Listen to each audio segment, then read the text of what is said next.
Hello बच्चों, आप सब कैसे हो? बढ़िया। ओके, तो यूनिट 2 सॉल्यूशंस आप सब ने अच्छी तरह से कर ली है। नोट्स मेरे सारे के सारे नोट्स अवेलेबल हैं यूट्यूब वीडियोस में। आई होप कि आप सबको अच्छा बेनिफिट मिल रहा है उससे। तो इसी कड़ी में हम आगे अपने करते हैं next unit, the solid state, unit first.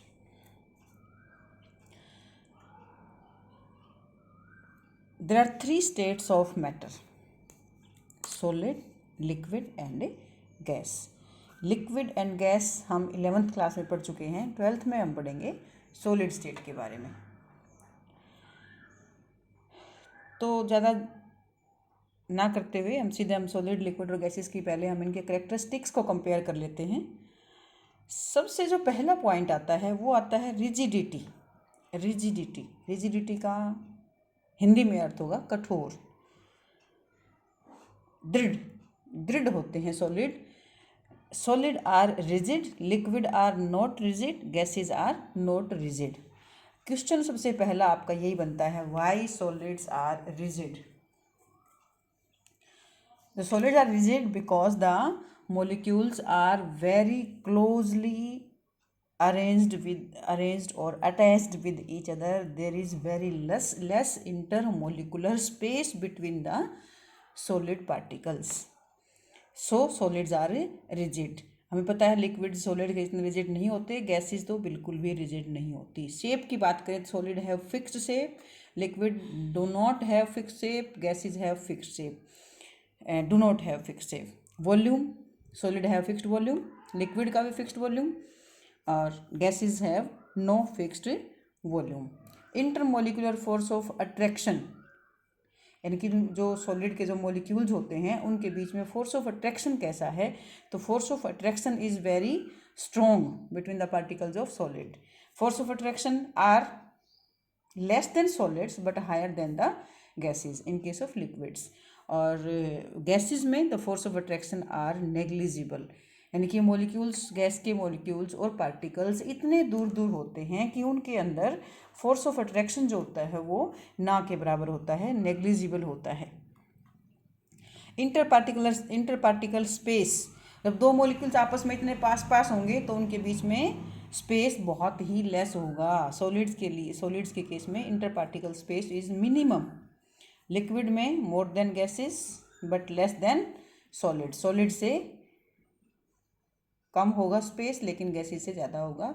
और गैस के पार्टिकल्स के बीच में इंटरमोलिकुलर स्पेस जो होता है दैट इज़ वेरी मच, इतना ज़्यादा होता है कि उनके अंदर फोर्स ऑफ अट्रैक्शन जो होता है वो बहुत ही कम होता है। तो कुछ ये प्रॉपर्टीज़ थी जो हम कंपेयर करते हैं सॉलिड, लिक्विड एंड गैस को। Liquids and gases are collectively known as fluids. Fluids का मतलब होता है जिनमें बहने का गुण हो। हमें पता है कि अगर हम लिक्विड्स को गिरा दें, पानी को हमारा गिर जाता है तो वो बहता है, कोई भी लिक्विड है वो बहता है, जिनमें बहने का गुण होता है they are known as fluids. तो liquids and gases have ability to flow as their molecules are free to flow, क्योंकि उनके अंदर फोर्स ऑफ अट्रैक्शन कम होता है तो they are free to flow, so they have a property to flow, so they are known as fluids. Solids are rigid, solid दृढ़ होते हैं because particles in solids have fixed position and can only oscillate about their mean position. Solid जो होते हैं, solid के particles freely move नहीं करते, वो केवल अपनी पोजीशन के दाएं बाएं ऊपर नीचे ऑसिलेट करते हैं। So particles are, solids are rigid. अब हम ये कह सकते हैं कि मतलब हम कब बताएंगे कि कोई भी जो सब्सटेंस है वो सॉलिड है, लिक्विड है या गैस है। किसी भी गिवन टेम्परेचर एंड प्रेशर पे which is the most stable state of a substance, it depends upon two factors होते हैं यहाँ पर हमारे पास। एक फर्स्ट फैक्टर है इंटरमोलिकुलर फोर्सेज ऑफ अट्रैक्शन, दूसरा फैक्टर है थर्मल एनर्जी। दोनों एक दूसरे के अपोजिट फैक्टर्स हैं।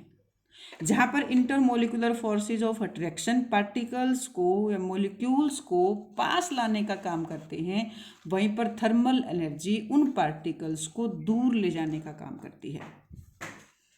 Thermal energy means kinetic energy. अब हम इससे क्या कंक्लूजन निकाल सकते हैं? अगर intermolecular force of attraction is greater than thermal energy, then the substance occurs in solid state. If thermal energy is very large, dominates over intermolecular forces of attraction, अगर उनकी एनर्जी ज़्यादा है, काइनेटिक एनर्जी ज़्यादा है, particles will move fastly, then there is no force of attraction between them, then the substance is in the gaseous state. और अगर दोनों में लेस डिफरेंस है, thermal energy slightly higher than intermolecular forces, तो the substance exist in liquid state.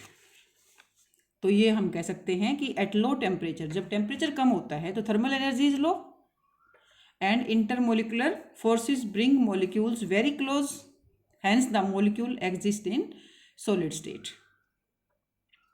अब जब temperature बढ़ेगा, thermal energy बढ़ेगी, काइनेटिक एनर्जी मॉलिक्यूल्स की बढ़ेगी, इंटरमोलिकुलर फोर्सेस वीक होंगे और state of the matter changes. वो जो है या लिक्विड बनेगा पहले और लिक्विड से फिर गैस बनेगा.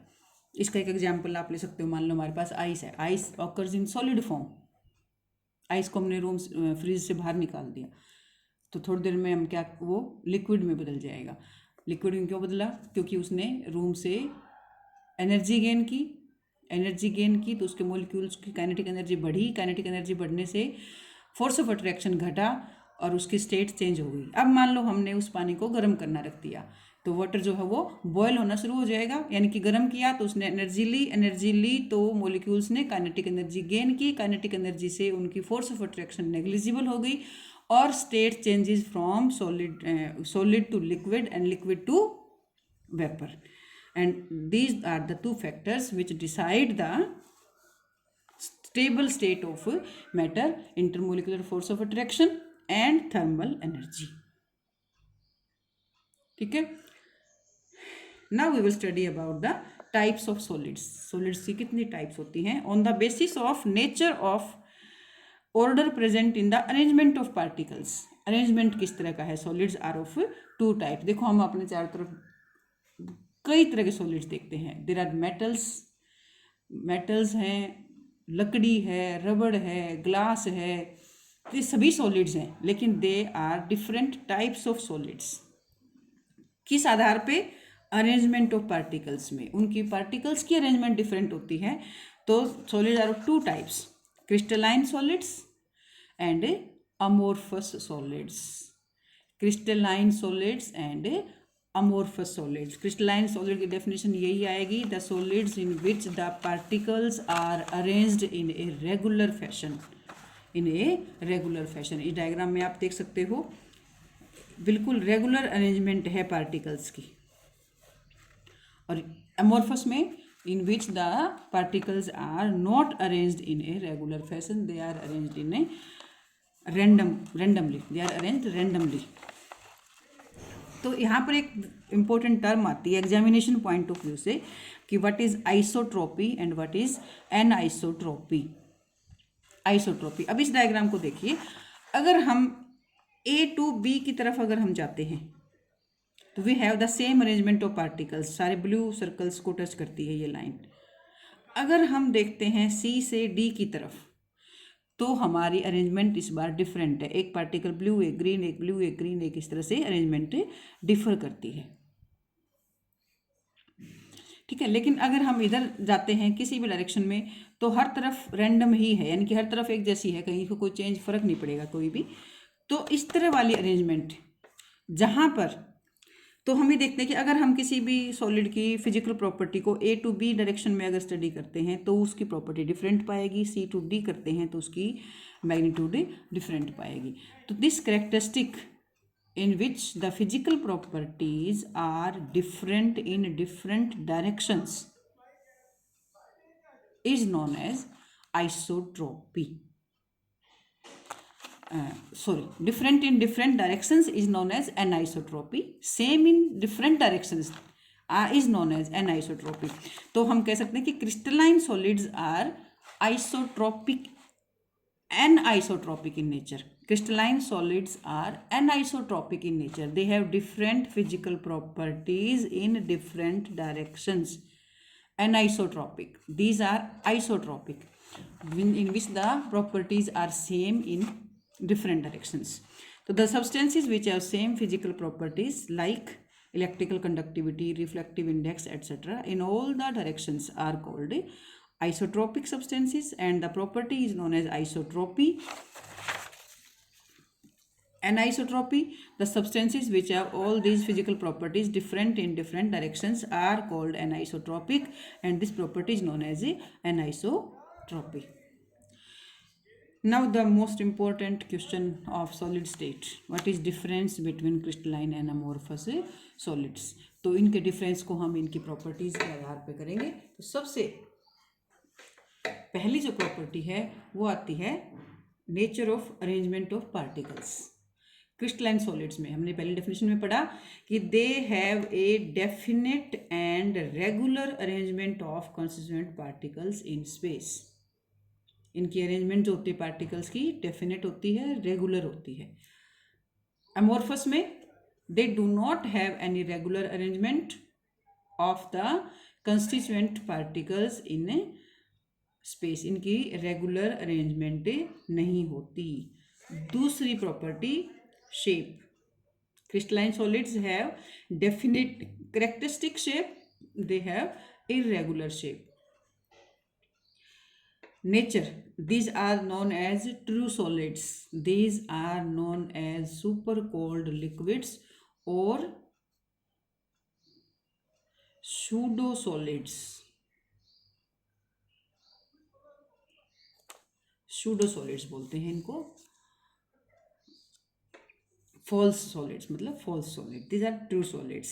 अगला आता है भाई order of arrangement, they have a long range order of arrangement. Long range order का मतलब होता है कि अगर हम एक पूरी डायरेक्शन में अगर इनकी अरेंजमेंट हम देखें ऊपर से नीचे या फिर लेफ्ट टू राइट, तो उनकी अरेंजमेंट जो है वो सेम होती है, रिपीटेड अरेंजमेंट जो है वो सेम होती है। लेकिन amorphous are having short range order, कि थोड़ी दूर तक उसे मिलेगी फिर डिफरेंट हो जाएगी। तो हम कह सकते हैं कि crystalline solids have long range order of arrangement, amorphous solids have short range order of arrangement. Anisotropy गुण है इनका, प्रॉपर्टी एनाइसोट्रॉपिक। तो क्रिस्टलाइन सॉलिड्स को हमने बताया एनाइसोट्रॉपिक इन नेचर, और amorphous solids are isotropic in nature. Sixth property is melting point. अगर crystalline solids को हम मेल्ट करते हैं तो उनका melting point sharp melting point होगा, उनका जो मेल्टिंग पॉइंट आते ही वो मेल्ट होना शुरू हो जाएंगे, यानी कि दे have A sharp melting point. They melt over A range of temperature, इनके जो मेल्टिंग पॉइंट होते हैं वो शार्प ना हो के रेंज में करते हैं कि यहाँ से यहाँ तक वो जो है मेल्ट होएंगे। क्लीवेज, अगर हम क्रिस्टलाइन सॉलिड्स को कट करते हैं तो they give a clean cleavage, उनका सरफेस जो है बिल्कुल स्मूथ सरफेस होगा अगर उनको हम कट करते हैं तो। और अगर हम अमोर्फस सॉलिड्स को कट करते हैं काटते हैं तो they give a irregular cleavage one cut. मान लो हम रबड़ को अगर हम चाकू से काट रहे हैं, ब्लेड से काट रहे हैं, तो उनका जो सरफेस होगा वो अनइवन सरफेस होगा, रेगुलर स्मूथ सरफेस नहीं होगा। Heat of fusion, amorphous crystalline solids have definite heat of fusion and amorphous solids do not have definite heat of fusion. इनके examples like NaCl, LiCl, ZnS, quartz etcetera सभी example हैं इनके। और अमोर्फस solid का example हो गया glass, rubber और पॉलीमर्स एट्सेट्रा, पॉलीथीन वगैरह जो होते हैं, they are known as amorphous solids. तो that's all about the types of solids, crystalline solid and amorphous solid. बहुत इंपॉर्टेंट क्वेश्चन है ये इस चैप्टर का।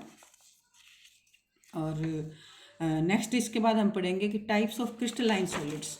तो अभी आपका जो होमवर्क है वो है कि जो पेज नंबर 4 पे क्वेश्चन नंबर 1.1 to 1.5 5 क्वेश्चन हैं, ये मोस्टली मंथली टेस्ट में पूछे जाते हैं, 2-2 नंबर के क्वेश्चन हैं ये सारे। तो ये आपको करने हैं, इनके आंसर्स आपको अपनी नोटबुक में नोट करने हैं। And thank you. नेक्स्ट हम पढ़ेंगे types of crystalline solids. Okay, have a good day.